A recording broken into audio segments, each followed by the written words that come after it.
So you've officially joined the Med Device Advantage training webinar. So, we kind of have our tagline here, the program and the work that I do on social media, the work that I do outside of my day job is really helping people build the strategy, skills, and techniques to be a top performer in the med device industry, as simple as that. So as far as today goes, we're going to do a brief introduction. I'm going to introduce myself, and I'm going to try to introduce a little bit of my background and kind of what the webinar and program series is all about. And then we're going to jump right into the agenda, which you guys are going to see here. So we're going to start with some selling techniques and some of the psychology influenced sales methodology that I've learned over the years, that I've been trained from great mentors on, and that I deploy every single day in my job. I've kind of summarized those, and I'll give you guys the selling techniques that most reps never care to learn or are never taught, that you guys are going to be able to implement really starting on Monday. None of them are so complex, but you'll be able to use all of them.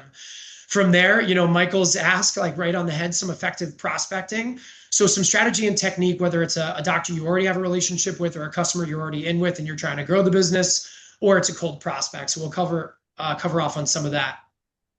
Transitioning from there, once you have your prospect, how do you go from having a prospect and turning them into a champion that's going to be a massive advocate? So once your device ends up in the lab, there's somebody that not only is trying it, but they're really already sold on wanting it, implementing it, converting it long term. So a bulk of the work that happens when you go from prospect to champion before you ever get to utilization is really important. We'll cover off on some of that. And then the new product approvals portion of this is going to be some of the value analysis, committee insights. Not only how do we position our technologies to be highly advantageous, to have a very high success rating of the new product approvals, but once it gets to VAC, how do we make it almost kind of foolproof that if it gets there, with almost certainty, we have a very high confidence that it's going to get approved. And at a bare minimum, the exact framework to use, how to coach your champions, how to position it with the hospital so that the folks on the business side are as excited and gung-ho about approving it as your champion is submitting it to the value analysis process. And then where we'll close is I'll share a little bit about the mentorship and training program that we're going to kick off in January for a live cohort.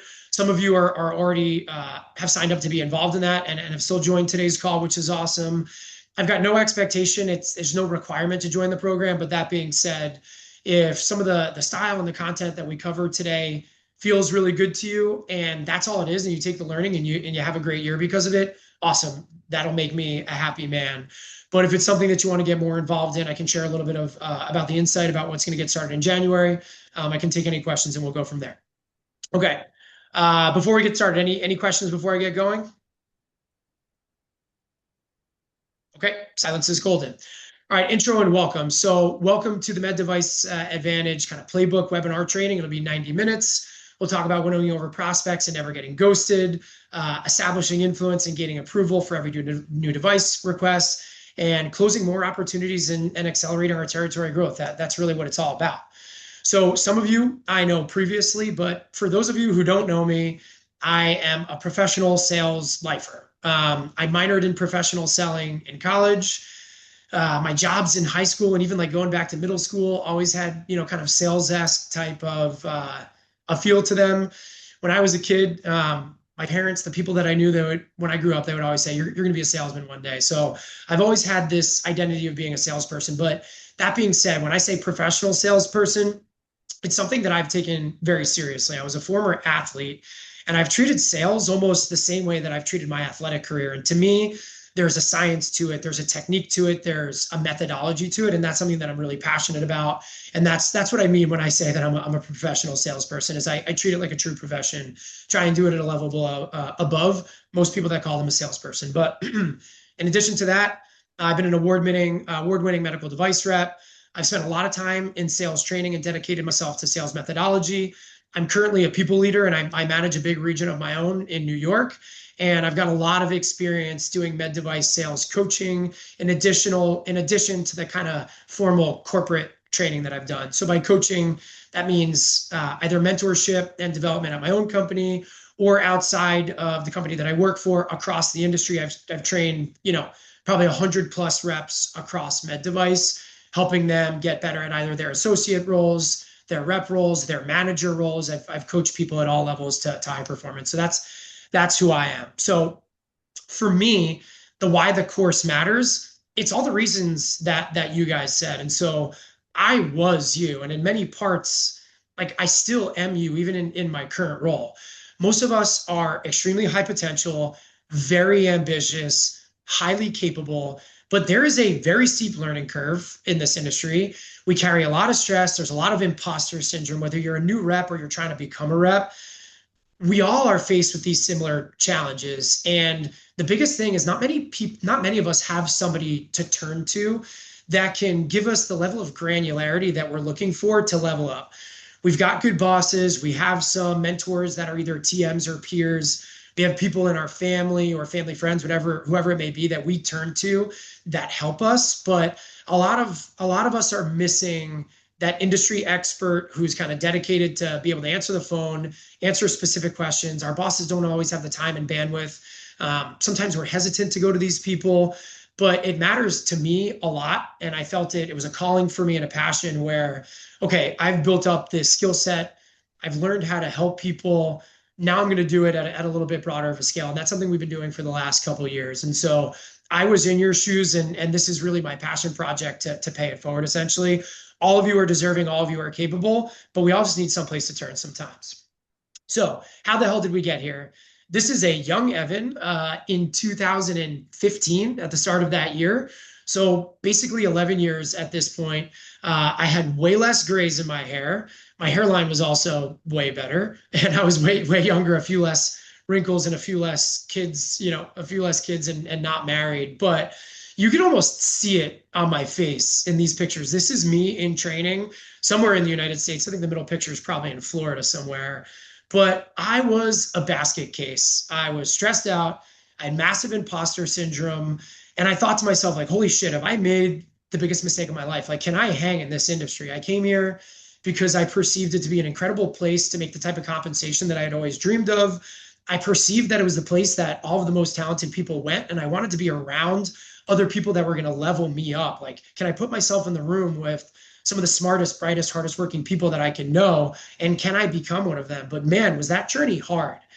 And I spent 12 to 18 months super stressed out, probably not healthy, worried about work way too much. And the first year sucked. I got dragged through the mud. I took over a territory that was a disaster. And I finished bottom of the ranks in my sales force. And I hit a moment at the end of that first year where I was like, okay, clearly this is hard. I've been feeling like crap. I've been stressed for the entire year. There's got to be a better way. So I went on this mission focusing on my mindset, doing a lot of personal development, which then led into kind of getting obsessed with the sales and business methodology side of the business. So I combined some of the mindset and personal development work that I did with acumen on how to be really, really good at the job, because I was learning the clinical side, being in cases, building the trust of docs, but it was really growing the business that I was most stressed about. So I dedicated myself to that. And over a really long time, I made a progression that a lot of you are probably in the process of. So I received several promotions. I became a field sales trainer for our organization, and I trained countless reps for thousands of hours doing field sales training. And from there, I was promoted to a global sales training of a Fortune 500 company. And here's some of the instances where I had the opportunity to stand on big stages and moderate physician talks, of key thought leaders around the industry, which is that top image, present to our sales force on certain topics. And not only was I doing some of the training, but most importantly, I was designing training strategy, whether it was for new product launches, competitive defense, or how to go on the offense in the marketplace. But essentially, the story that I'm trying to tell here is I went from a basket case of a rep in my first year to standing on stages, doing training design and training strategy, and now leading a really large market of my own. And the point that I want to make is that was just my learning journey. I had really good mentors. I went to great distances to do self-education between talking to mentors, reading countless books, investing in myself in training programs like this that changed my entire career. And it became the platform that I built off of. So that is how we got to where we are. And after 11 years, I'm taking all of that acumen, and now what I do is help people around the industry. And what I've learned is we are all at a disadvantage, and a lot of this should resonate with you guys. So sales training, not all of us get training. Some of us get a moderate amount of training. Some of us get a lot of training, right? But whatever training you've got, whether it was, on your own, in a group of people, or one-on-one with your managers, it's very product, feature and benefit heavy. We don't necessarily get taught to, okay, how do we now take that acumen and bring it to real life to navigate a sales process? The talk tracks that we do get taught, we still don't feel confident with them. They get us blocked. And whether you realize it or not, the way your companies are teaching you to approach the marketplace, they actually trigger more skepticism from our customers because they sound salesy and they sound like the rest of the industry, rather than taking a differentiated approach and opening that up.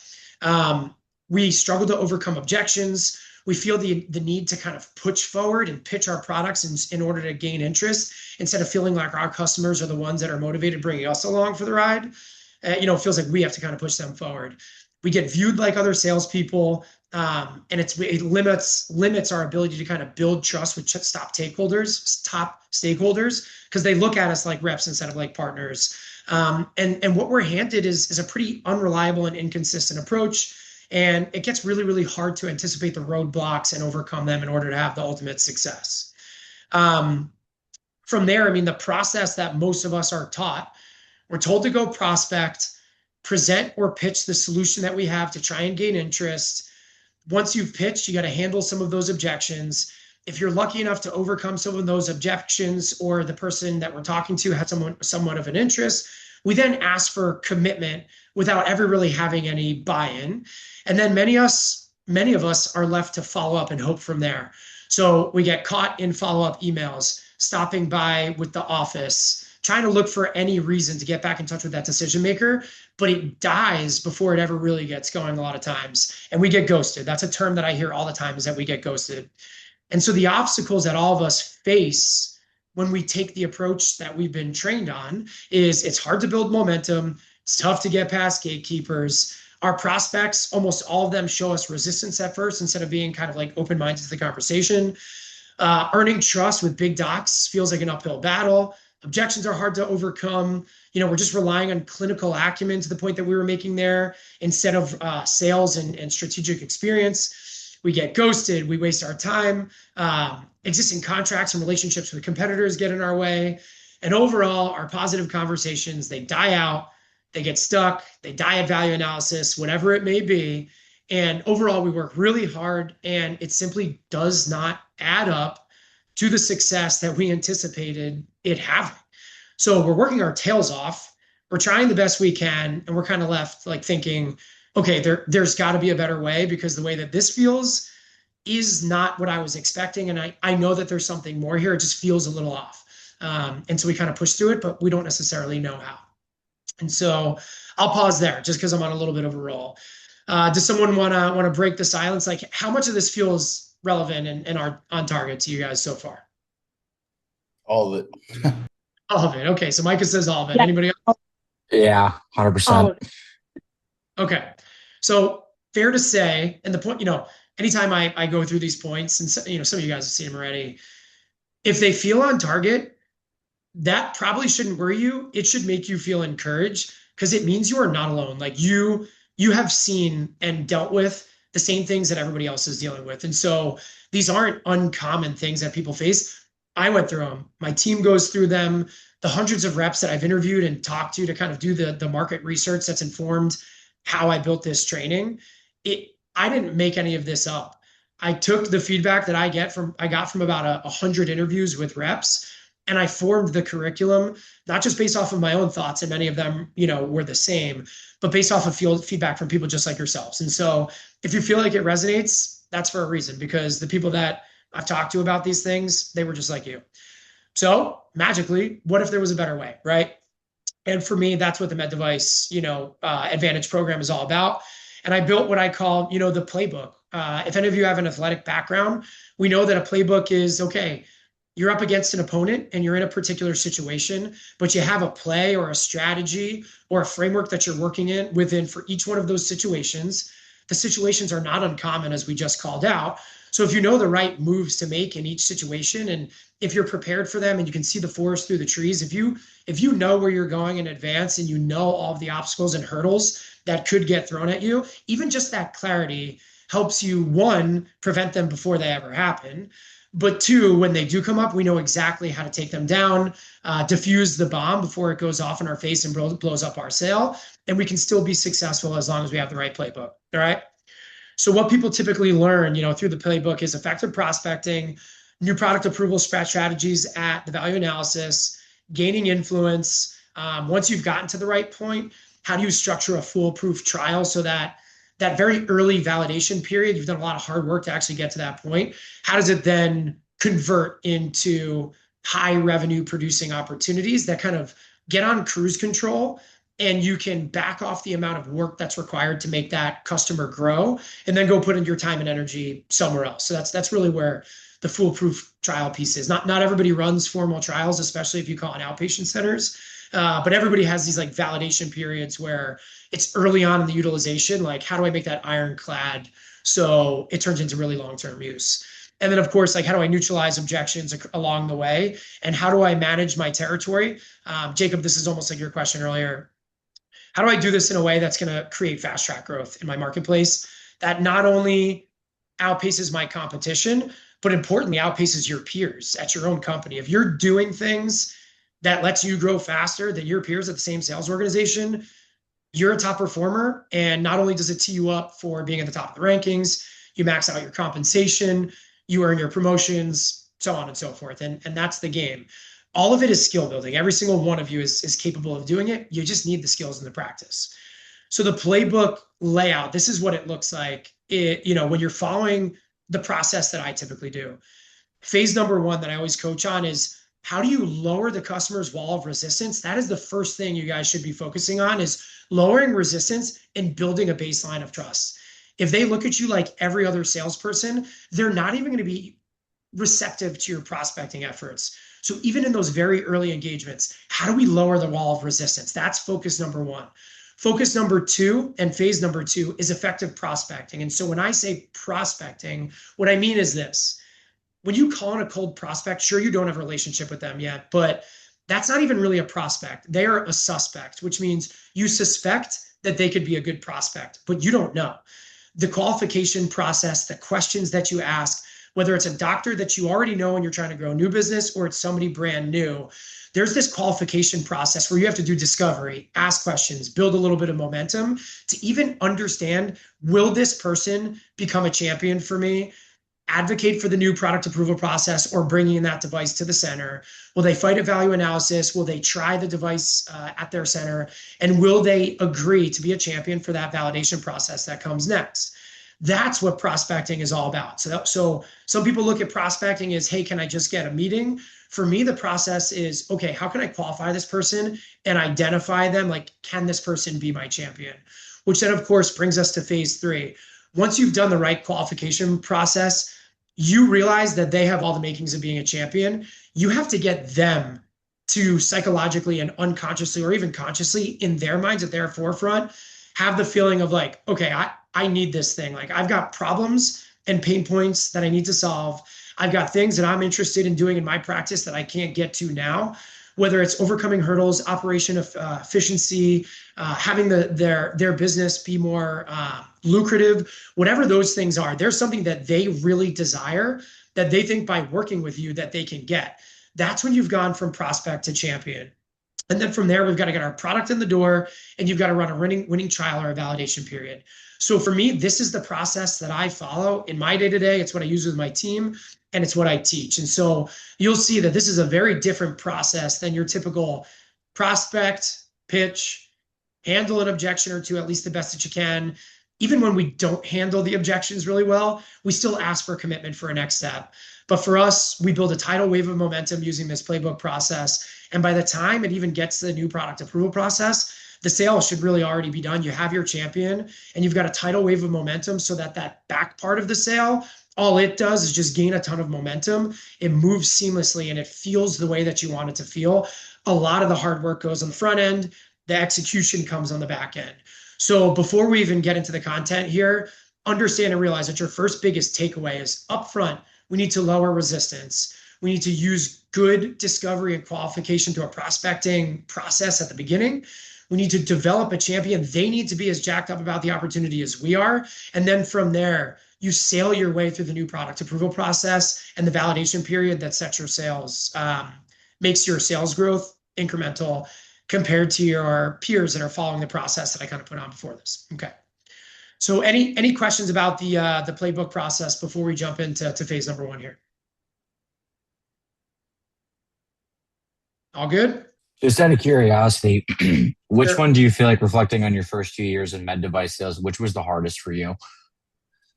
I don't know if I'd say which one's the hardest because it was all Dean, but all of them were equally as hard because they come at different phases and you're just getting good at each of the phases. And so you have to make a lot of mistakes in these things in order to learn from them, which I did.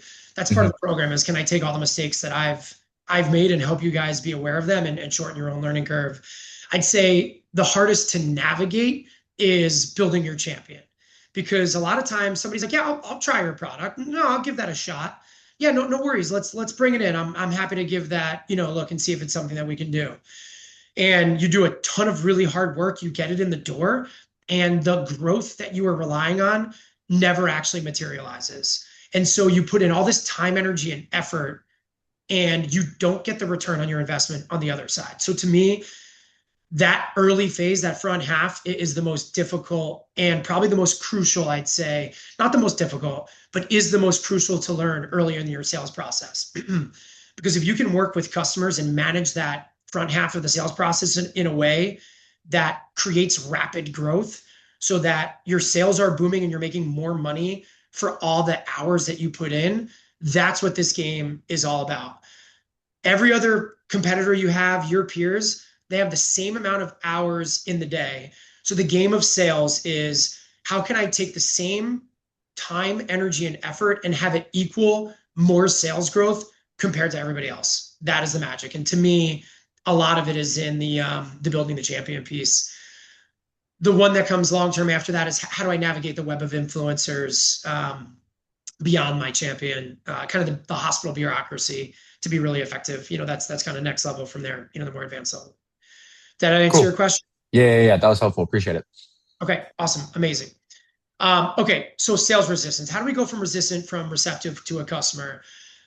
Whether you're calling on a cold prospect or it's a physician that you already know, the second we introduce a product or they get the sense that they are being sold to, their resistance is high. And each contact that we come across in the customer's decision-making process and our sales process, they all start with their resistance very high. And that's because they've met 100 of us before. Their job is to kind of protect the sanctity of the business. They're on purpose guarding from us. They don't want to be sold to. So it occurs throughout the sales process. It's an emotional trigger, which I'll talk about on the next slide for many of them. Is like it's built-in learned behavior to resist salespeople. It's a universal challenge. So not only do all salespeople face it, but all customers have it ingrained in them. Even the best customers have a level of resistance. You need to lower the wall and create and foster a very open environment that they've almost like asked to be a part of. Once they're kind of voluntarily in this engagement with you, it's a hell of a lot easier to sell to them, okay? But it's the most common hurdle that we face. And here's why. So here's the psychology behind it. I'm not going to dive really deep into this, but there's a ton of human psychology that goes into this resistance that we face. So first and foremost, there's something called a heuristic. And so it is the mental shortcut that all of us make that we don't think about in the forefront. It's kind of in the back of our mind. So in any given situation, it triggers a certain type of behavior. It's this innate learned thing. And that gets what's called preconditioned behavior, right? And so somebody feels like they're being sold to, and that's a big thing. Do they feel like they're being sold to? Somebody feels like they're being sold to when a rep acts like a rep, and they sound like a rep, and they talk like a rep, and they present like a rep. If a customer feels like they're being sold to, their preconditioned behavior comes in, and they treat you like a rep and they respond to you like a rep. They deny some of the things, the challenges that they have. They give you all sorts of objections. They focus on price, and whether they've got a problem that you could actually very much help them solve. And that's really one of the most frustrating things is you could legitimately help them with something and you know you can, but they refuse to let themselves be receptive to it because they've got what's called a familiarity bias. That's the devil that you know is better than the one that you don't. It's the status quo, like whatever I'm familiar with is what I'm going to stick with. This is how I was trained. This is what I know. So the idea of changing something new feels like there's a lot of, inertia there. And this is it though. So the example that I'll give for preconditioning, guys, is, anytime that us as salespeople have been called on by a salesperson, whether it's a door-to-door solar salesperson, somebody selling, bug repellent for your property. If you're in the mall and somebody from a kiosk comes up to you and they want to do some demo of some like hand lotion or something, and they're like, hey, let me show you this product. Every single one of us resists that. And we're salespeople. And so it's just the example that all of us, it's human nature to have a heuristic, have a preconditioned behavior, and have familiarity bias that when we feel like the customer being sold to, there's a ton of resistance there. And the way that most reps unintentionally or even unknowingly actually trigger the customer's resistance is by the following. We have a pretty scripted approach. And so you're using the same talk track that you guys trained. We focus a lot on our value proposition and, whether it's presenting data, studies that have been done, things about your product that they potentially could be interested in. We lead with a lot of those things instead of leading with a better sales approach and using that customer psychology to make them receptive first. And it throws up their wall of resistance. And, kind of lastly there, we rush commitment. It's like, hey, I'd love to present this product to you. I'd love to have a meeting to share a little bit about what we do in the marketplace. We kind of ask for their time amongst busy schedules to talk to us about our product instead of like, hey, I'm not sure if this is relevant to you, but other physicians and practices, similar to you have certain interests and priorities that we help folks with. I'm not saying that that's definitely something that you're interested in, but is the idea of investigating a little bit further whether this could be something that you benefit from, something that interests you. Would that be worth your time, right? Rather than the focus being on something that they can do to overcome a pain point or a challenge, or even gain something, which I'll talk about in a second here when we go to prospecting. Rather than it being all about them, it's kind of all about us. And we ask for their commitment and it doesn't work.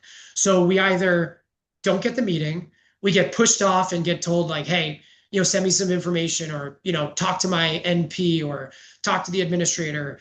Maybe they even give us a meeting and they're nice to us and they're kind to us and it doesn't materialize. Whatever it is, we've kind of rushed the commitment. And those are all the things that get resistance in a sales process. I'll pause there. Not to throw shade at anybody, but does anybody on the call, does this sound familiar to the current approach that we're taking in the marketplace, or at least parts of it? Yeah, I remember when we had our call a couple months ago, I asked you to do a sales pitch with me and critique my pitch. And we pretty much just went through how it's a lot of, jargon and stuff that your company kind of just wants you to say verbatim. And, there's a completely different way you can go about it. Kind of the way that you were describing right there that has been honestly more effective for me in the past few months. Awesome. I'm happy to hear that our conversation bared some fruit for you, Michael. So case in point, I mean, guys, I worked in a corporate training department. I know firsthand that the talk tracks that you've been given, they were either paid for and somebody third party like helped write these for the company. Somebody to the best of their ability wrote them, but that person didn't use, sales psychology and sales methodology to kind of inform. They took an antiquated approach that sounds and feels like every other company, or it was marketing people and they just use a ton of value proposition. It's kind of the 101 level. It's a great place to start and get trained on. But if you just stick to that methodology the entire time, your sales are going to stagnate. You're going to hit a glass ceiling and it's going to be hard to grow like a top performer. So, okay, going from there. Here's the first slide that I'm going to share with you guys. I could talk for 90 minutes just on this slide alone. I'm not going to, but here's the first slide that I would ask you guys to like hone in on, whether you want to take some notes, refer back to the recording that we're going to send out, whatever it is. But these 6 bullet points here are things that I use all the time. And when I said you could implement some stuff on Monday, this is one of the first, the first slides that I would say I really talk about. Okay. Part number one of executing on a trust equation. And when I say trust equation, gaining trust, lowering that wall of resistance and having a customer think in their mind, whether specifically or kind of like unconsciously, like, okay, this rep doesn't feel like the rest of them. I kind of trust this person. This person's super likable. This feels different. And you know what? I don't always take meetings with reps, but this person sounds like somebody that I should give my time to. This is somebody that I like. Sounds like they know what they're talking about. Let me set this meeting because I feel like there's something here. Here's how we kind of get there. First and foremost is change your tone. A lot of us sound very salesy. Like we talk to our friends and our family one way. The second you start talking to your customer, you get kind of like sales voice. And if you think about it or you heard a recording to yourself, you change your tonality, you pitch up a little bit, you talk faster, you use like clinical jargon and hump company terminology that doesn't really sound familiar to you. But we talk to our doctors and our customers like they're customers. And the first thing that I would share with you is your doctors and the customers that you call on, like they are people just like us. They just wear white lab coats and they probably have more debt from their education than we do. And the title MD at the end of their name. That is it. They are just people. So first and foremost, if you talk to a doctor like a salesperson, they're going to treat you like a salesperson. If you are pitching your talk track, sounds like a salesperson, they're going to treat you like a salesperson. I have learned over many years to just talk to doctors kind of casually, talk to them like people. Not only does it lower their guard because it just becomes a normal interaction, but they realize that you're not so tense. Like you're not thirsty for their business. You're not desperate. You're just talking to them and it gives off a sense of security, confidence. And it's kind of like, okay, this rep isn't like chomping at the bit to get my conversation. Like they're talking to me. Clearly, this is a person that is secure and confident in myself. I can be open to this conversation. So even just how we talk to doctors is a game changer. So slow down. Keep your voice and pitch a little bit lower. Talk to that person just like they're normal. Have normal mannerisms. Joke around with them. Be personable. Self-deprecate. Whatever it is, be normal, and they're going to treat you normal. From there, point number two, talk less, listen more. As salespeople, we think it's our job to talk. And I'm really freaking good at talking. I don't know if you could have picked up on that already, but if you let me go, I can talk with the best of them. Tell stories at parties, joke around with people, whatever it is. I've got the gift of gab. However, being a good talker is actually not what makes us a good salesperson. Being really good at asking strategic questions and being incredibly good at empathetic listening, taking what you've heard from that customer and then utilizing it throughout the rest of your conversation so that they feel like it's made just for them. That's the art of being a salesperson. So in sales environments, I actually talk remarkably little. And the rule that I'm putting here is about 70-30. The customer should be talking 70% of the time. We should actually be talking 30% of the time. Most of us as salespeople, we're talking 70%, they're talking 30%. Maybe they're asking a couple questions, we're giving them a lot of information. Ideally, and especially early on, leading up to when we finally do present to them, we should be asking questions, trying to create relatability, gathering information from them, allowing them the opportunity to share some of their thoughts, their perspective, their realities, letting them tell us all the reasons why maybe they're interested in the conversation. And if you use certain question asking frameworks, you will guide the conversation where they essentially convince themselves that they should talk to you further. So telling is not selling. Asking guided questions, doing a lot of listening and letting the customer do the talking so that they're convincing themselves to take the next steps or they're convincing themselves what to do, which is based off of guided question asking. That is the art of sales. So point number two here, skill set number two, try and talk less and do more listening. I do a lot of coaching around this, like how do I actually make that happen? Next is empower the customer. The customer needs to buy for their reasons, not your reasons. The value prop that I talked about, the features and benefits, those are our reasons. But if you allow them to tell you their reasons, that's where you put your time, energy, and effort. So get them to tell you what's going on in their life, what they're struggling with, why that matters to them, what they would want to change if they could implement change, how that would impact their practice and their business. And if they had the opportunity to do something about it, would they? That's empowering the customer. Another way you can do that is don't be assumptive. Don't assume that they're interested. Almost take the opposite, a little bit of a reverse psychology here with empowering the customer. Don't assume that they want anything. You could say something like, hey, I'm not really sure, or something like this. A good example would be saving time, time and reducing or improving case efficiency and saving time, where it's like, hey, a lot of the work that we do with physicians is around reducing the length of our procedures, increasing efficiency, and getting a lot of time back. So not only are your cases shorter, but that you can have more profitable cases, get more into the schedule. I don't even know if that's relevant to you. Some other doctors it is. For you, it might not be. Is that something, that you're focused on, or is your energy somewhere else, time and energy somewhere else right now? That right there is empowering the customer.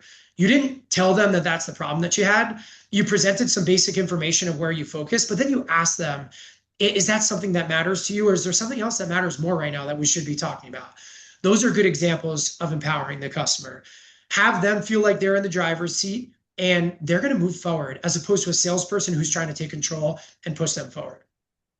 Skill number 3. This is a quick one, but a great one. Use third-party references in storytelling. It's not about you and it's not about what you know.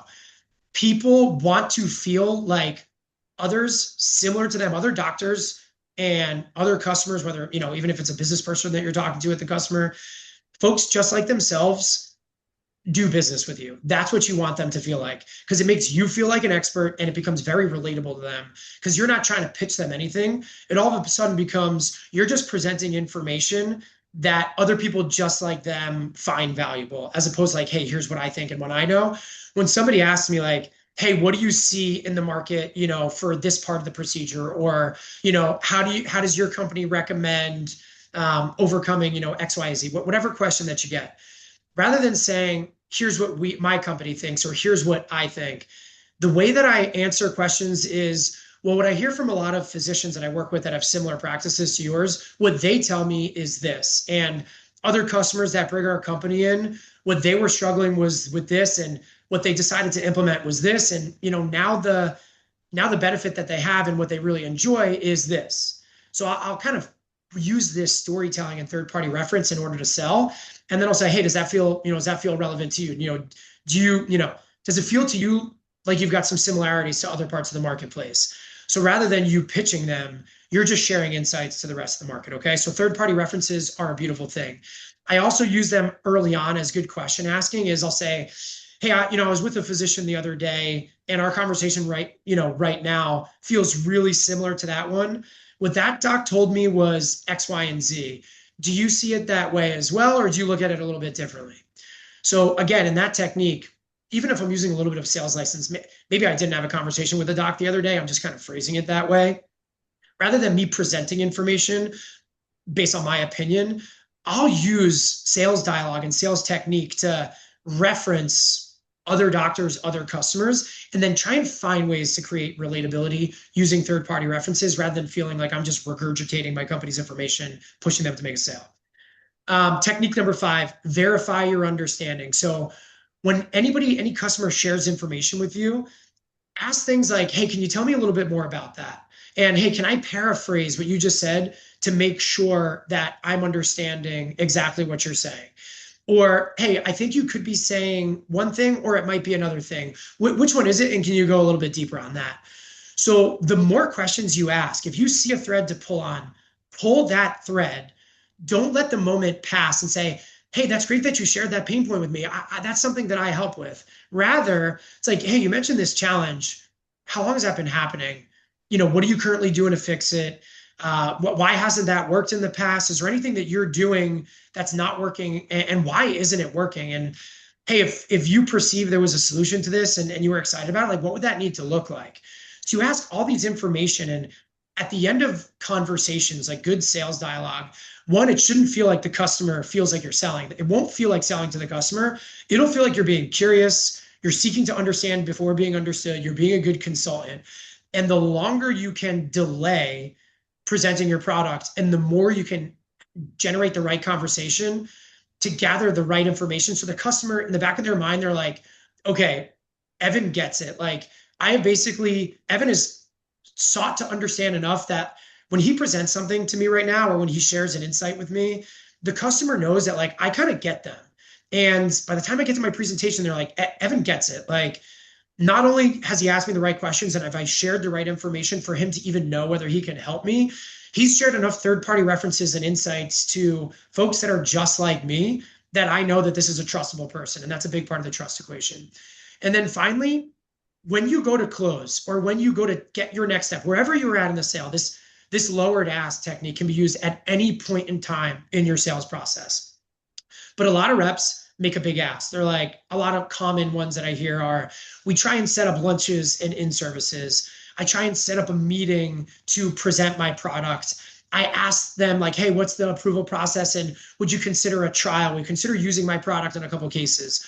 Those asks come way too early and they are way too big of an ask. So if you delay the gratification for your big ask and you build a big tidal wave of momentum before it, one, you've earned the right to do that. But two, if there's been a series of milestones and smaller asks that lead up to that point, it becomes very easy for the customer to make that commitment. So a great example of a lowered ask can sound something like this.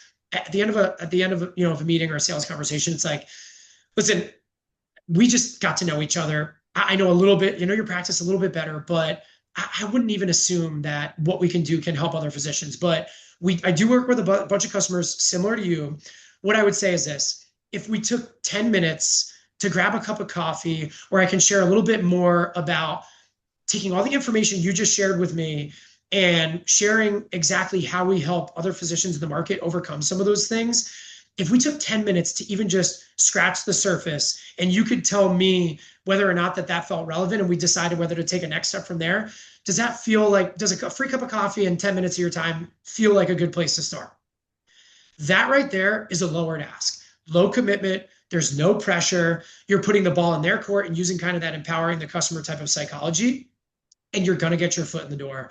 From there, if you take a next step, it's because you've already set the precedent. Like, listen, you get to decide whether this is something you feel is worth going forward on.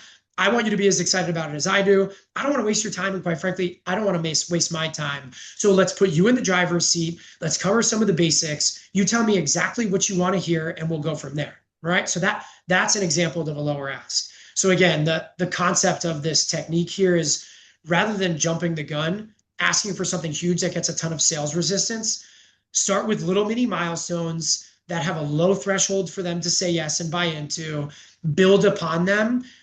And if you use kind of these leapfrogs to get to the bigger one, you're going to have a much higher success rate.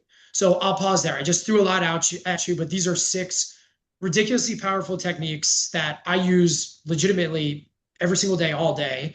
And I can assure you 99.9% of device reps in this industry do not use these techniques. And if nothing else, you guys now have some tremendous sales methodology and technique to take with you. Any questions on these techniques that I can answer?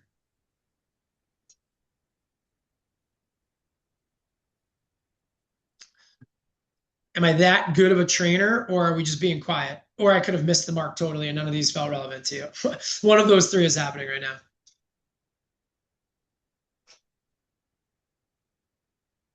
No questions? Okay. Phase 2, effective prospecting. So Michael, this one's for you. Kind of breezing through this here. Again, whether it's a cold prospect or just a customer that you have a relationship with that you want to introduce, you have them kind of on your prospect sheet of like, okay, I can grow my business here. Here's one of the biggest things that we can understand as salespeople. All humans make decisions with the same decision-making criteria. All of us are trying to either avoid pain or gain pleasure. That is it. So whether you're doing a crummy job, just pitching value proposition or whatever, talking features and benefits, even if you're doing a moderate job of it, even the best salespeople or the worst salespeople run into a customer that's like, hey, this sounds kind of relevant. I've got a pain point that I want to remove, or there's something that I'm interested for my business. Regardless of the salesperson, I'm going to decide to take this meeting or be interested in this product. So they're not doing it because you did a great job. They're doing it despite you because they've got some sort of pain or pleasure that they're interested in resolving. However, good salespeople will tap into pain pleasure psychology. They'll focus a lot on that perspective of it.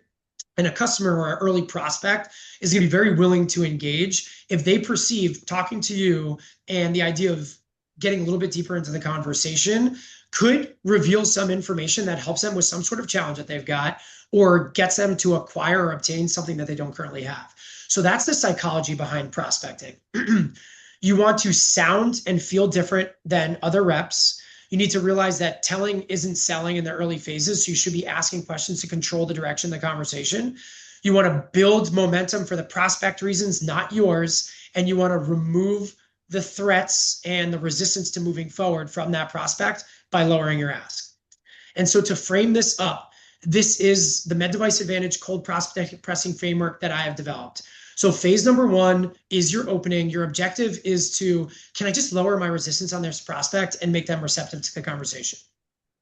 Phase number two, this middle portion of prospecting, is can they feel like this topic that I'm prospecting them on is relatable, and do they feel compelled to move forward to action? And then step number three in prospecting is you need to create some sort of forward progress. So once you've lowered the resistance, once you've had their interest, you need to take some sort of next step, okay? And the way that you can execute on that is using simple 2 steps for each one of these kind of like phases, this open, middle, close of your prospecting. First is interrupting the pattern and feeling different than most salespeople. Next is you get an agreement question. From there, you introduce the idea of what you're talking about. You give them a simple because statement of why they should be interested. And then from there, you take a feeler question to get their engagement, get some feedback and dialogue from them, and then you create a next step. And so here's exactly what this would sound like. And so, Michael, if you're looking for a talk track on early prospecting, this is what it could sound like. If I'm, you could be calling in an office, approaching a doctor in the OR. What it could sound like this. First is the pattern interrupt, which is, hey, doctor, I don't mean to interrupt you. And I'm sure, you've had 100 reps call on you this month, which is probably the least favorite part of your day, which I totally get. I don't mean to be like every other rep, but that being said, if I took 30 seconds to share with you who I work for and which one of your peers here in this hospital that I'm working with, and also why they're working with me, and then you had the opportunity to either tell me to kick rocks or tell me that maybe it's something that you want to talk about, is that something that's fair with you? And is 30 seconds cool with you to tell you who I am and who I work with, right? So that's the pattern interrupt, because I said something that kind of was self-deprecating, a little comical. It called out the fact that I was a rep. It was empathetic because I know that reps call on them and they probably hate being called on by reps, but the fact that I even called it out makes them more receptive to me. But then I finally close with that agreement question where it's like, hey, if I shared a little bit about you, about myself and who I work with, and after 30 seconds and you told me whether that felt relevant or not, is that cool with you? That's the agreement question. So once they've said, sure, that's cool, what do you got? You've now created a consistency bias. They have now just agreed to have a conversation with you. Their resistance is already lowered in that moment. People don't like making liars of themselves. So if they've agreed to that conversation, they're going to be leaned in a little bit more. From there, it's very briefly, here's my name, here's who I work for. The customers that we work with in the marketplace are A, and the reason that most of them are interested to work with us is because of B. That's the because statement that I'm talking about here. This is where the real magic is. And this is where they create that relatability where it's like, oh, okay, like this actually is kind of relevant. And what they're describing here could potentially be me. So now you're a step further in that conversation. So again, here's my name. Here's who I work with. Here's what we do. Here's who we typically work with in the marketplace. And the reason that they work with us, not the reason we work with them, but the reason customers just like you work with us is because, and that's where the mini value proposition comes in. And that's usually they were frustrated and challenged with this part of their business or practice. They were looking for a solution to implement that would give them some sort of outcome. And now they've got this future state that they're in, doing business with us, and they're happy for all of these reasons. So that's kind of the because statement. And then the feeler question from there is, hey, I'm not sure if that even feels relevant to you. How much of that can you relate to? Or is there something else that feels more relevant for your practice right now? Okay. And that's where the feeler question comes into play. From there, they may say, that's not really something that's top of mind for me right now. Perfect. You've left it open-ended and you can simply say, awesome, I wasn't sure if it was. What is really relevant for you right now? And all of a sudden, despite the objection, you're still in the conversation, and you can allow them to tell you all the reasons that they're top of mind for them. And then if those are things that you can help with, just go down that path, right? So even if they say no to you, you're still in the game. Or they may say, actually, yeah, no, those are for sure things that are relevant, to my practice, which regardless, again, you go a little bit deeper. You could say, oh, that's interesting. Glad to hear that some of it's relatable. What makes you say that it feels relevant? What's going on in your practice, and what's that look like for you, and how's that manifesting themselves, and what does that look like during your cases and with your team, right? So either way, you create a ton of momentum because they start describing to you all the things that they're interested in talking about, whether they gave you the objection up first or not. And you are now in the game. You've got a ton of momentum, and you can earn your next step, which is simply, hey, listen, that I don't know for sure if we end up doing a ton of work together. Time will tell. But what would a next step look like? What would you recommend from here?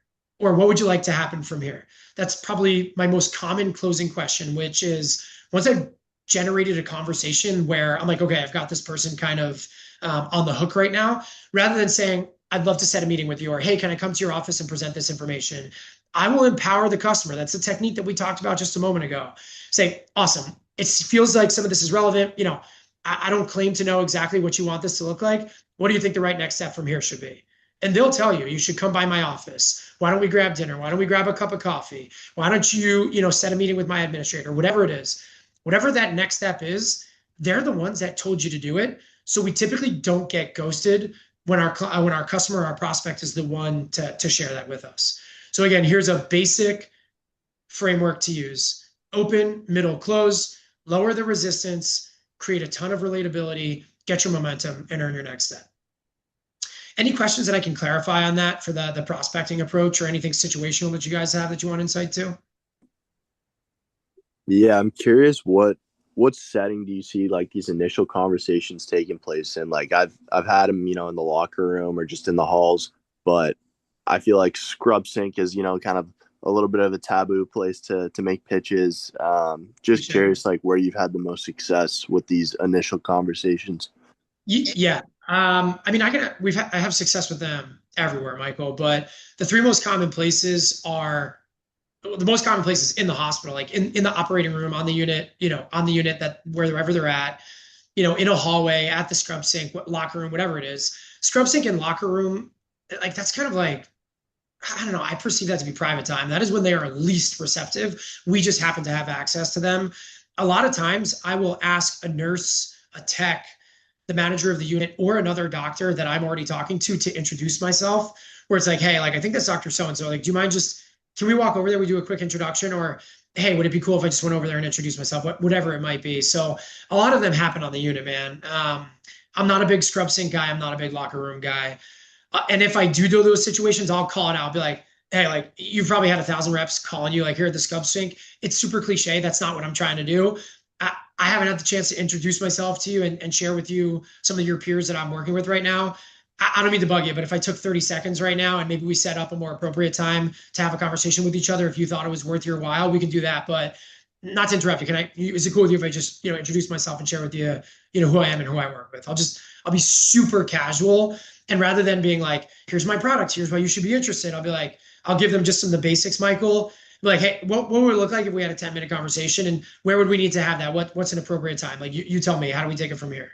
And so if I am in those awkward situations, I'll go way lower on my ask. I'll be super empathetic and just try and set up a time that's more appropriate, where I may say, hey, which days do you do cases? And, the next time I see you on the OR, is it cool if I come back up again? Maybe we continue the dialogue from there.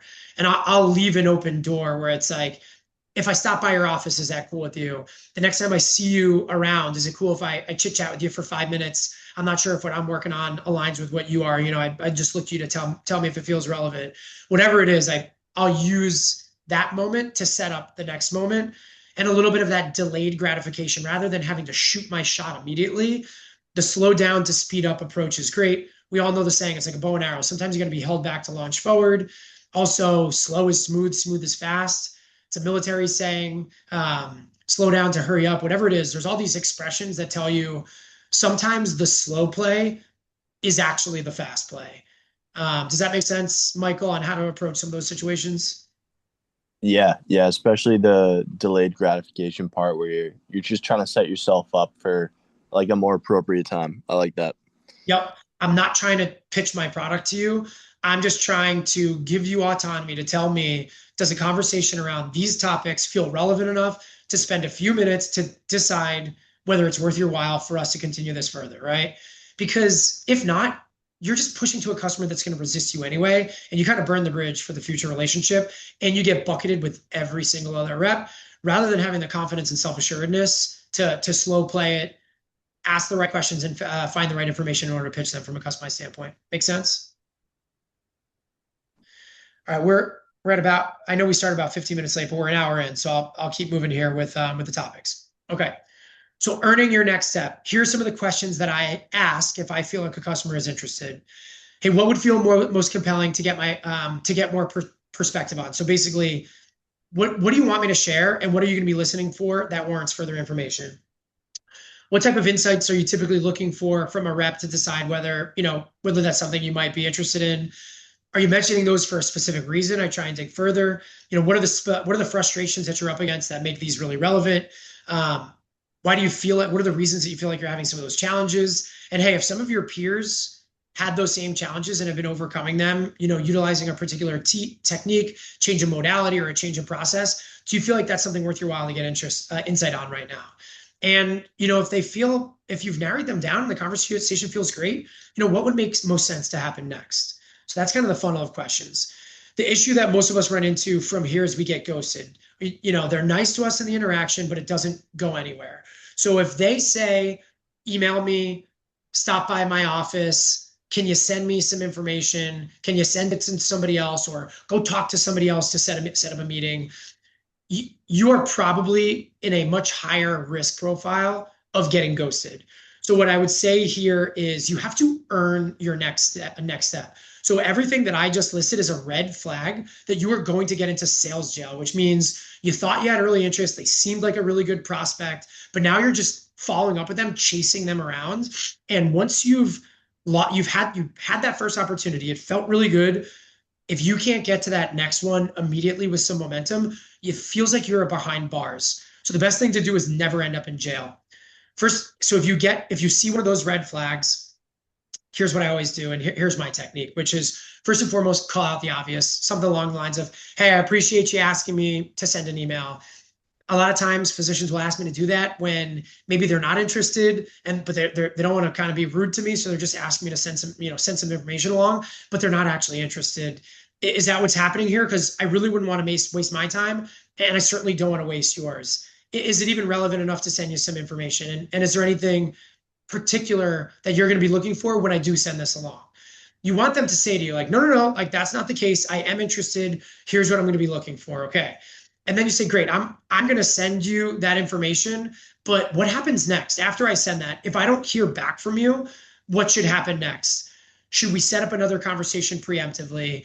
Is it cool with you if I stop by your office if I haven't heard back from you? I know we're all busy. You've got a lot going on. You probably have 1,000 emails in your inbox.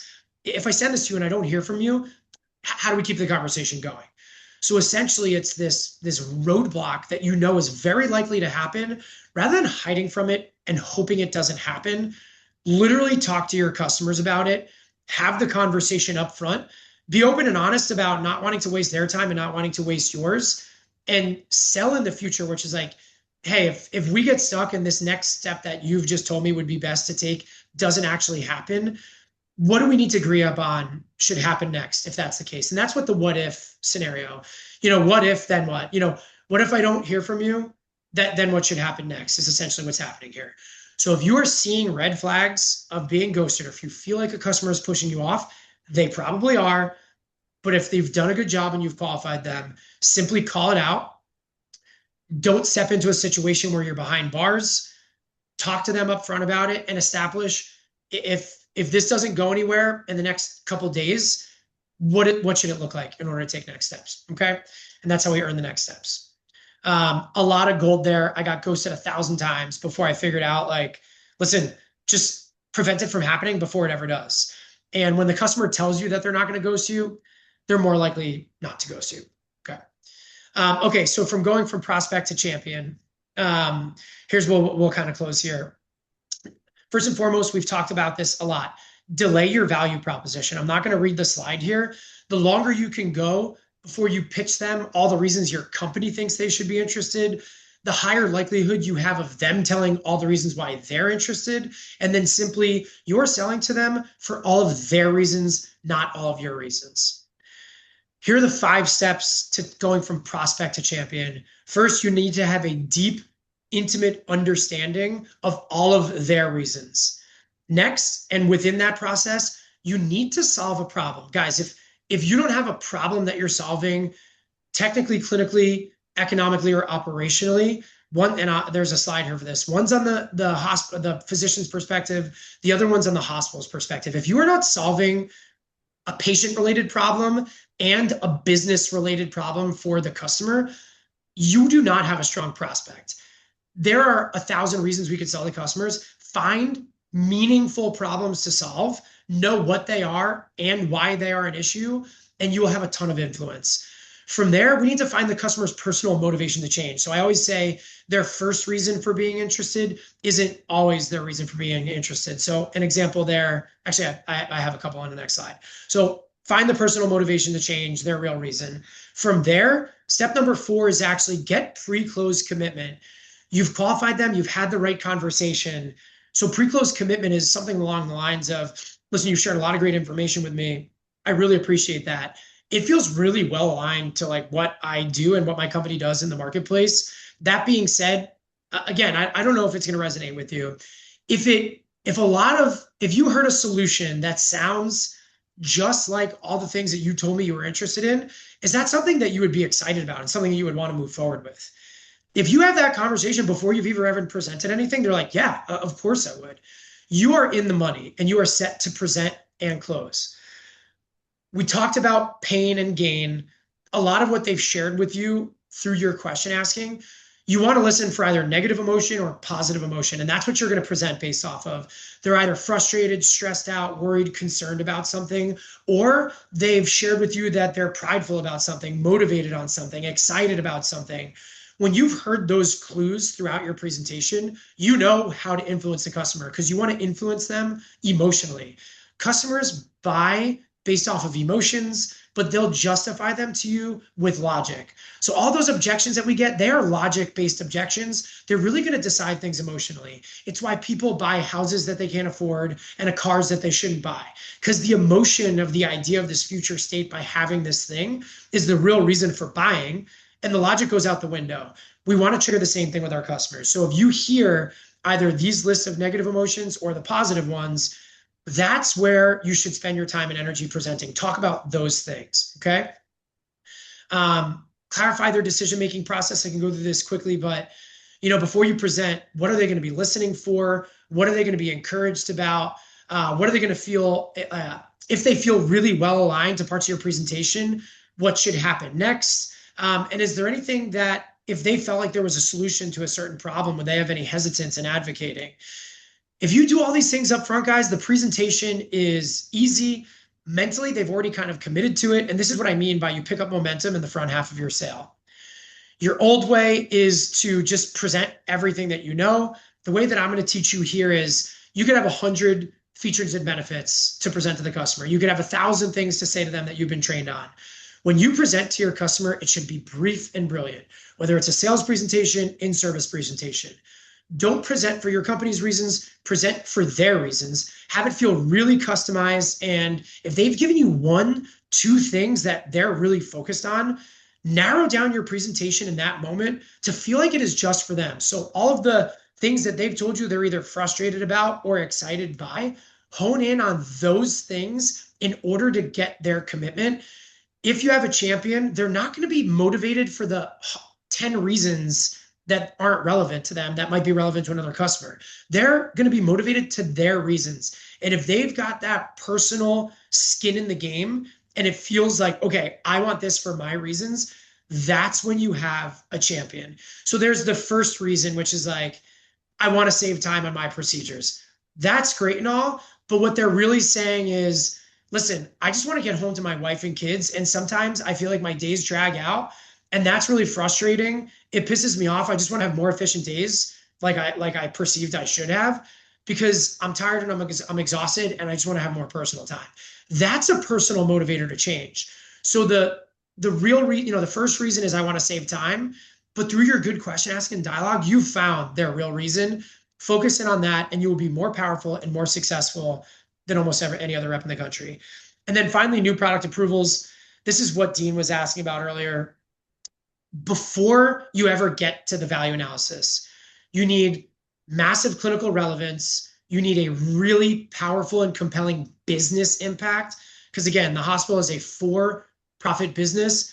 Most people sitting on the value analysis committee or whoever's approving products coming into a system, they're looking at it for business reasons, not clinical ones. And sometimes we get too overloaded on the clinical. We forget to layer in the business impact. And then also pre-vac strategy. I hear a lot of reps tell me value analysis takes forever to get to. I never know when it is. It feels like I've got no control of the decision-making process. Well, that's because there's a web of influencers that you have not gotten to. New product approvals, bringing products into systems, whether it's an outpatient center or a hospital, whether you're selling a commodity product, a consumable product, or a piece of capital equipment, there's somebody other than your main point of contact involved, or a group of people most commonly. There's a lot of bureaucracy. They need to be influenced before it ever lands on their desk in order to be primed to say yes. And also those people have their own personal motivators and their own selfish reasons that they would say yes. So the doctor's going to have their reasons, but the business people, administrators, and larger landscape of decision makers, they have their own personal reasons that are separate from that. So that pre-value analysis politics, that bureaucracy, before it ever gets presented at value analysis, before they ever have to make a decision, yes or no, it should be totally in line for all of their reasons as well. And one of the ways that we can do that is falling into these different buckets. Here are the 4 categories of meaningful problems that all of us need to be spending our time on if we're going to have a high success rate of getting products in the door and getting them used and not getting shut down by people that are focused on spend or cost or economics. Most of us as reps spend a lot of our time on the left side of the grid here, clinical and technical. We forget to spend our time with people beyond our point of contact, clinically, our clinical champion, and talk about the operational and economic benefits of working with our device. So for every clinical and technical value that we bring, downstream of that is something that impacts the business of healthcare. And if you are overloaded on the left side and not focused on the right side, the job of doing business with the hospital and navigating that, you're going to have a low success rate. This is hard as an associate. It's hard as a new rep, which is why you should rely on your managers and like folks like myself that have gone through this, because you could have done an awesome job on the left side of the grid, but you're getting stuck on the right side of this continuum. The best, most top performing reps in the world cover this entire span. They're doing just as good on the right side of the grid as they are on the left side of the grid. And so by the time they get to an approval process, they know with almost certainty this is getting approved and this is a customer that I'm going to grow the hell out of, as opposed to sending it off to the approval process. And it's just kind of like a hope and a prayer at that point. Okay. So new product press that get approved. Here's usually the criteria for saying yes. It's solving a clinical need and a problem statement for the customer. There's good evidence backing your device. They have some alternatives, but their alternatives could be better. There's a positive financial impact. There's a positive operational impact.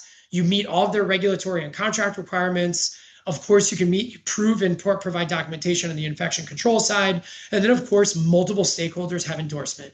So this is like, if you looked at value analysis and you really broke it down, here are the criteria for the new product request forms that make it to VAC, and the ones that do make it to VAC. If you are solving meaningful problems for the business of the hospital, you will get approval.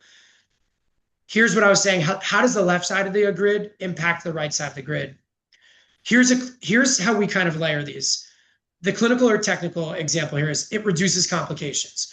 But reduced complications actually shortens hospital stay for inpatient. So it takes outpatient procedures and keeps them outpatient, or it makes the inpatient part of the business shorter or reduces complications overall.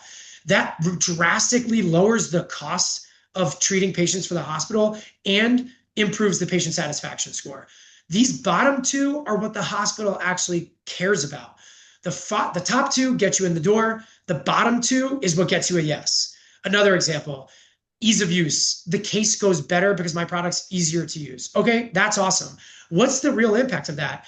There's less staff training, which is costly and cumbersome and hard for the hospital to manage. Procedures are a little bit faster and more efficient. That means a better room turnover and better outcomes, which leads to increased profitability for the institution, right?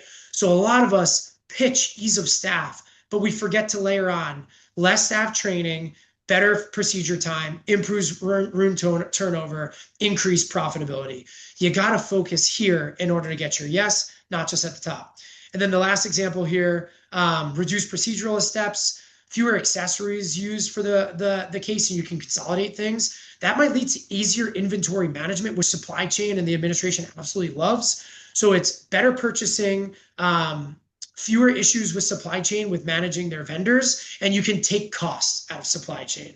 So another awesome example of, from a supply chain standpoint this time, on how to take some of your clinical decision-making and clinical implication and layer on the business from that.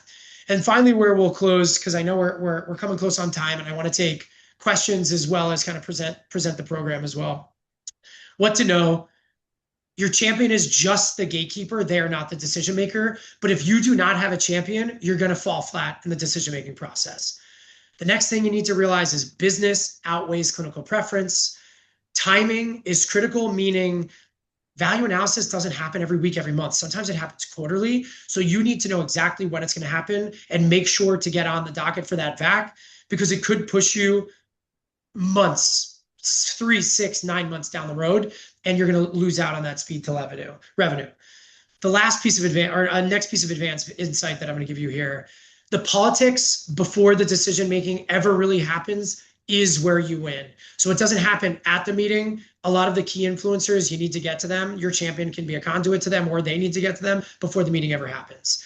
GPOs and contracts can kill deals instantly. So you need to know where you fit from a contractual standpoint, or have your own contract proposal. You need to anticipate the common hurdles and objections that you get from decision makers and help your champions neutralize them. And finally, decision-making gets you to your trial period and validation process, but you do not have the sale yet. So a big piece that we didn't talk about today is like, how do I run that validation period? This gets you to the table. It gets you a seat. You have to crush that validation period in order to win business. Just because you got your yes does not mean the job is done. It means that you've got a whole new chapter of stuff to go work on in order to long-term install your product and make sure it grows like hell forever. Okay. And that is the final of winning at VAC. So I'm going to stop sharing there for a second. I just threw a lot at you guys in the last 75 minutes or so. I'll take a pause. Who wants to come off mute and share maybe which piece of the last hour or so felt really relevant, and what do you think you're going to take to the fields on Monday? If somebody could share something like that, that would make me a happy man. So we don't have a one-way dialogue here. Anybody want to share? I really liked how you emphasized on like earning the next step, because that's something I was struggling with. Just Yep. hearing like, hey, I'll email you back or whatever. So those questions, I look forward to asking those next week. Awesome. Thanks, Micah. Anybody else? I think calling out the obvious and like defending that objective. I feel like sometimes that happens a lot in the field. Like, hey, you know what? Just meet with this person. That's fine. Or set up the meeting with this person. I really like that approach. It kind of calls them out right in there, and it makes the next move easier. Yeah, man. Yeah, Jacob, they call that diffusing the bomb before it goes off. We all know where the hurdles are. We all know where the bombs are that can blow up our sale. And if you don't, you need to work with someone to identify the ones that maybe we're missing. But the obvious ones, most of us know. Don't let it happen. If you see the bomb ticking in front of your face, go ahead and diffuse it right in that moment with just good empathy and the right questions. And the customer's way more likely to not ghost you on, and you get that next step. So good. Anybody else? Kaylin, Liz, anything from your guys' end?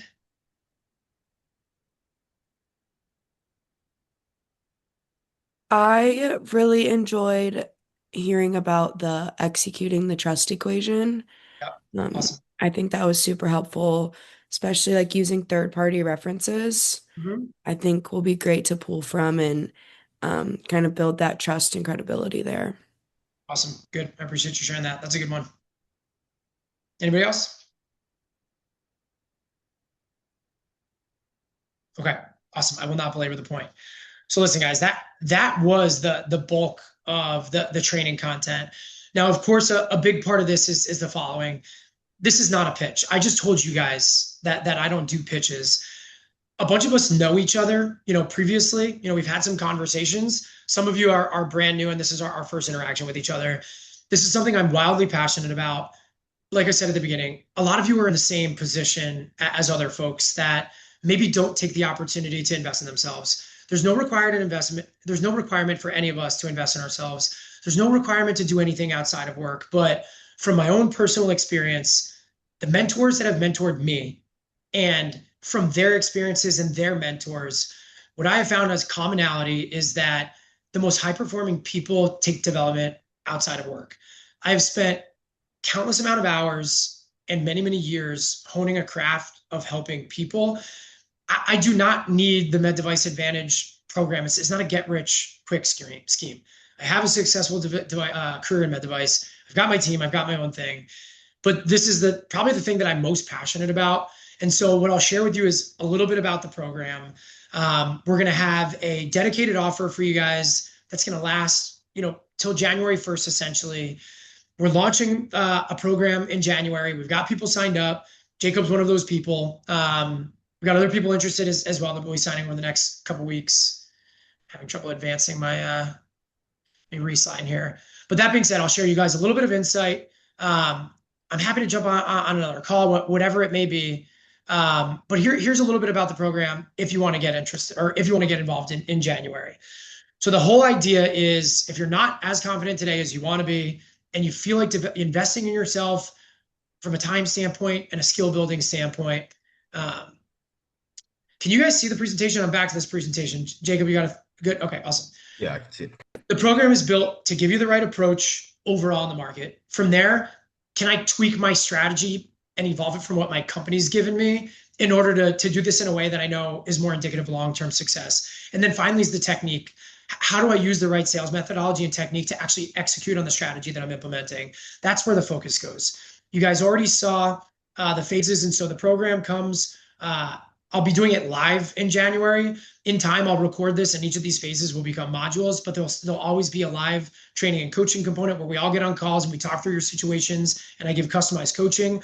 But you will learn and receive training to execute on each one of these phases. And so I teach you how to build trust. I teach you how to develop an early prospect that can potentially become a champion, how to take them from just a prospect to somebody who's dying to bring your device in and will use it a ton and influence their peers to use it as well, how to get it through the door, and how to run that early validation period that takes it from a new product to a long-term install that grows like gangbusters, and you can now back off and go to the next opportunity. So your daily run rate of utilization across your territory just stacks and grows all year long, so that by the time you get to the end of every month, every quarter, and every year, you have done the right work, that every increment of time that passes, your territory is generating more business.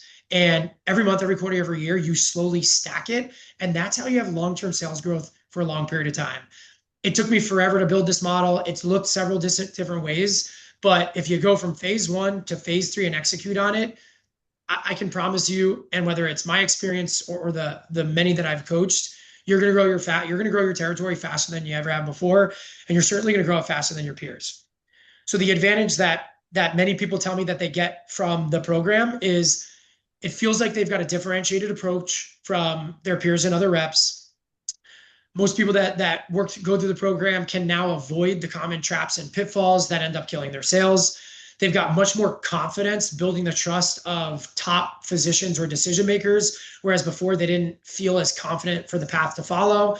A lot of feedback I get is that people feel that they've got a very consistent process to follow. It feels very clear to them now.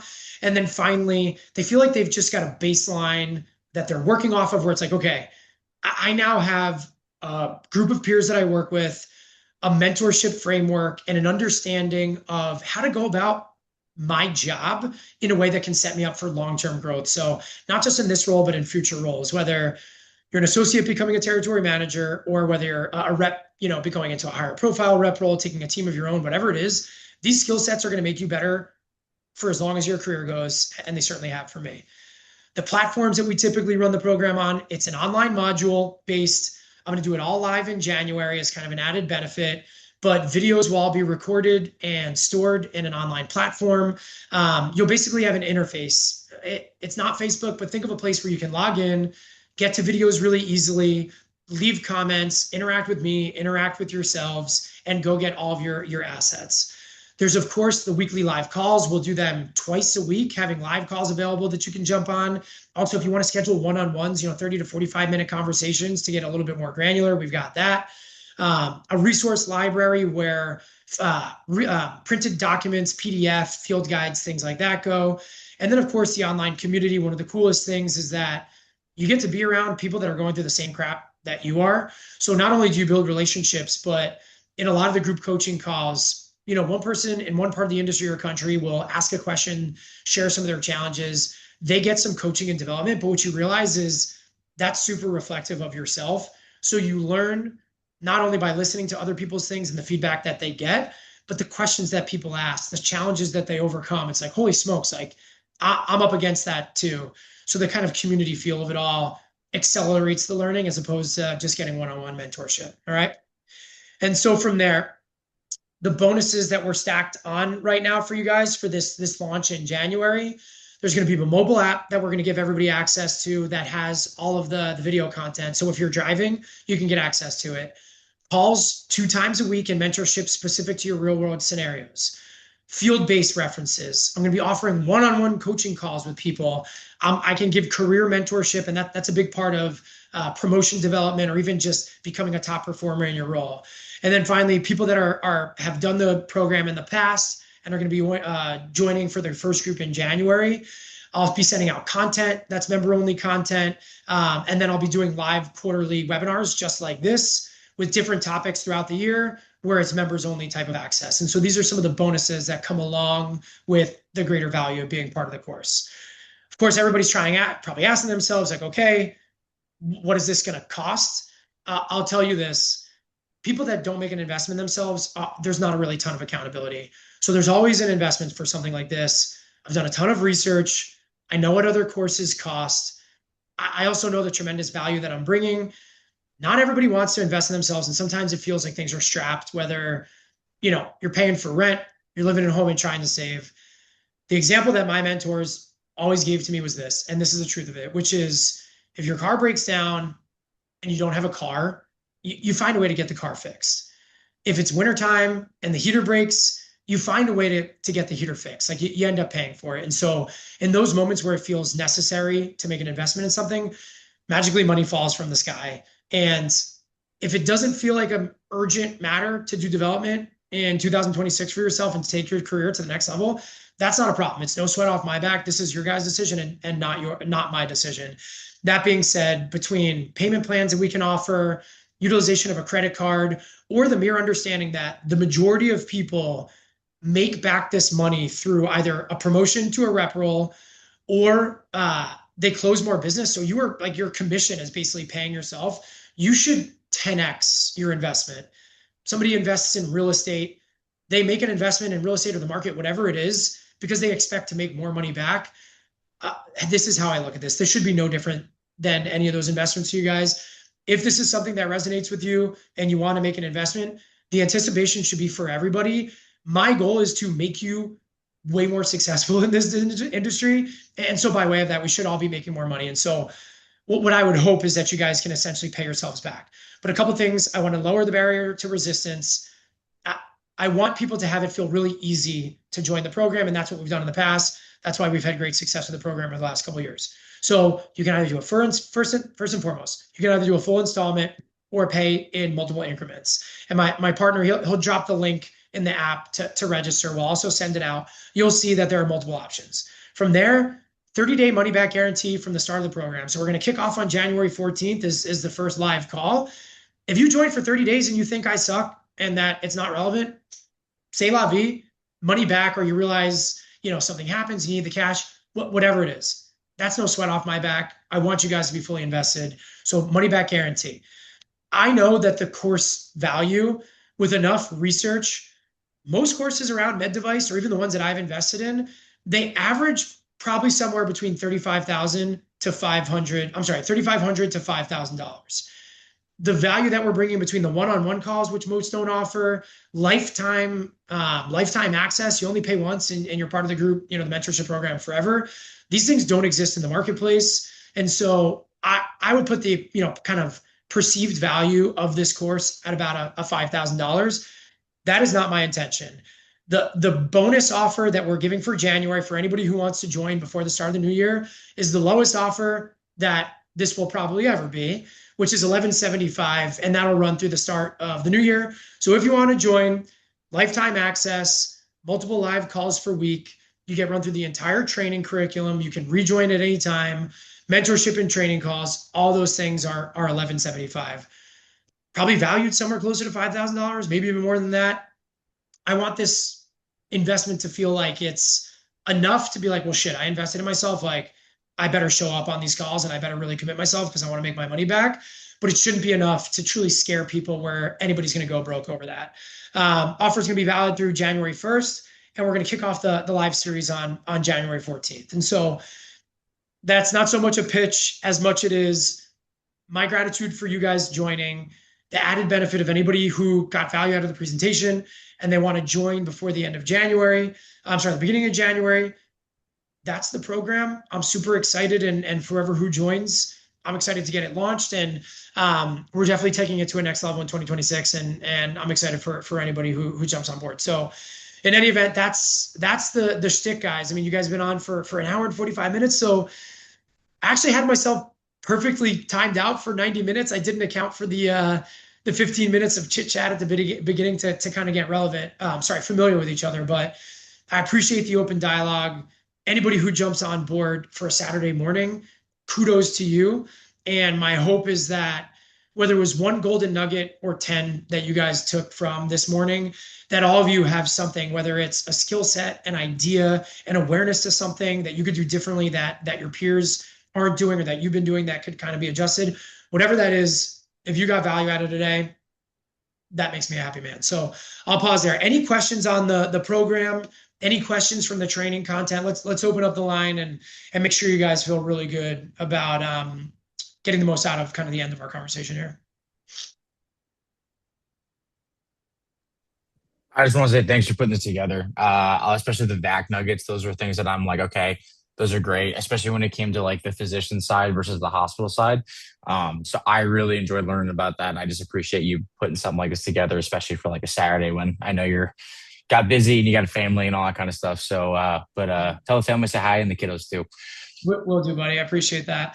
Awesome. Anybody else?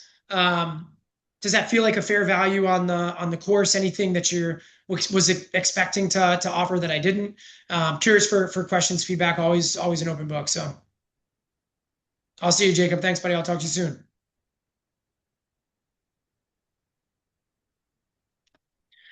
All right. So closing question. I close almost all training with this. Who wants to give the one takeaway that you'll implement on Monday? That's going to kind of change the game for you. Who wants to give, their maybe top insight from today's conversation? We'll close there. I have one or two people jump off, if that's cool with you.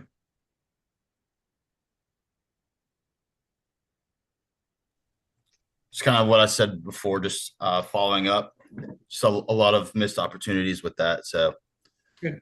Awesome. On that. Thank you again, Evan. Thanks, man. Anybody else? Okay. Silence is. Oh, sorry. I'll share real fast. I think changing my tone is definitely something that I'm gonna take into Monday, and just talking to them like they're a normal person, because I think that's something that like I get intimidated by them sometimes. So I just need to remember that they're a normal person as well. No doubt. They are just people in white lab coats. Like they're somebody's mom, dad, uncle, brother, buddy, friend. They probably get made fun of by their friends, chops busted by their family, whatever it is. They're taught and conditioned to resist us, Liz. But if you act like a salesperson, they treat you like a salesperson. If you treat them like a normal person, they treat you like one. So I think it's a great takeaway. Awesome. All right, you guys have dedicated a lot of time, just shy of 2 hours. I apologize for running over, but felt like the conversation was good. I'll send some follow-ups to everybody, but if you have any questions at all, email me, text me, whatever it is. If I don't talk to you live, have an amazing holiday season, and hopefully I get a chance to see some of you kicking off in January. But for now, we'll see everybody and enjoy your weekend. Thank you. You got it. See ya.